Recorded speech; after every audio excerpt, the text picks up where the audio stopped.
Hi, my name is Fulton Abraham Sanchez. I am the CPA of the firm FAS CPA Consultants, and today we're going to speak about what is the best jurisdiction to apply for a offshore banking license.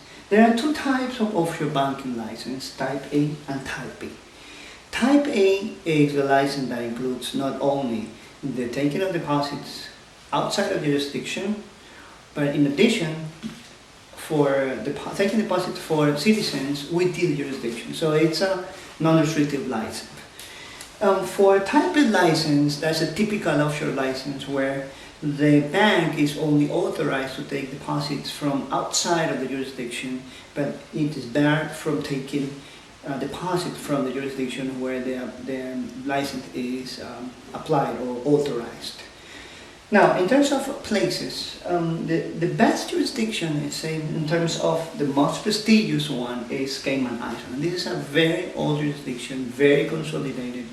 And the reason why it is prestigious is because it's very old, first of all, and second, it has increased or has raised the bar in terms of requirements for the application and the functioning of the bank. Just to give you an example, they require for every single shareholder to show or to possess $10 million in liquid assets. This is to provide security for the depositors when the bank is taking money from the clients in terms of deposits. In addition to that, they require a minimum $1.2 million capital, and it will take at least 6 months for approval.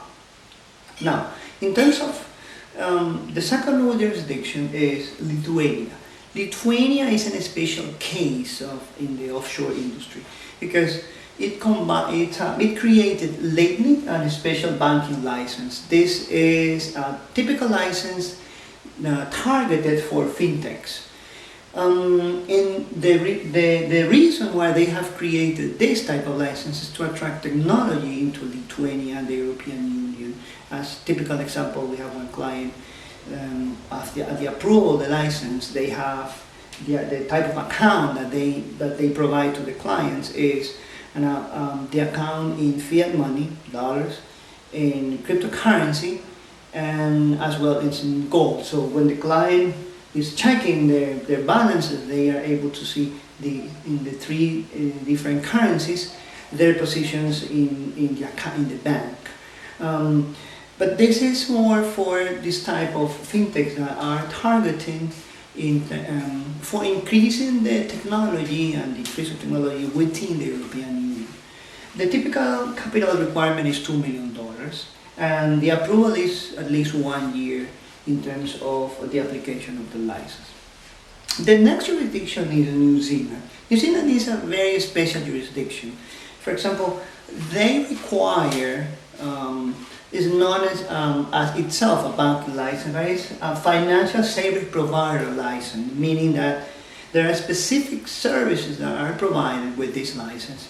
But it has become very strict, this type of license. The financial service provider register is visiting physically the locations that apply to this license for the provision of services, meaning that you have to have an office in New Zealand, and you have to have an employee, and you have to provide actual services, giving service to the to the citizens in New Zealand. You have to provide that because the register, the supervisor of the financial service provider, the personnel of the financial service provider register, they will go to the office to check compliance in terms of the requirements if they are providing services for citizens in New Zealand.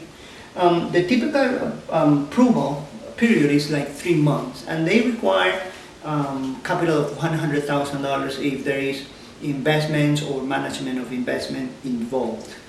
In addition to that, they require a resident director and as well as a stockholder resident in New Zealand, meaning that if the stockholder is from a different country, the banks will not provide an account in New Zealand from this FSP. If you want more information about this topic, you can check our YouTube channel. For example, you can also subscribe to receive more videos about all these topics. And if you have a specific question about this topic, you can check here in the link in the description box that we have in this video. and send us an email. FACPN Consultants. Thank you.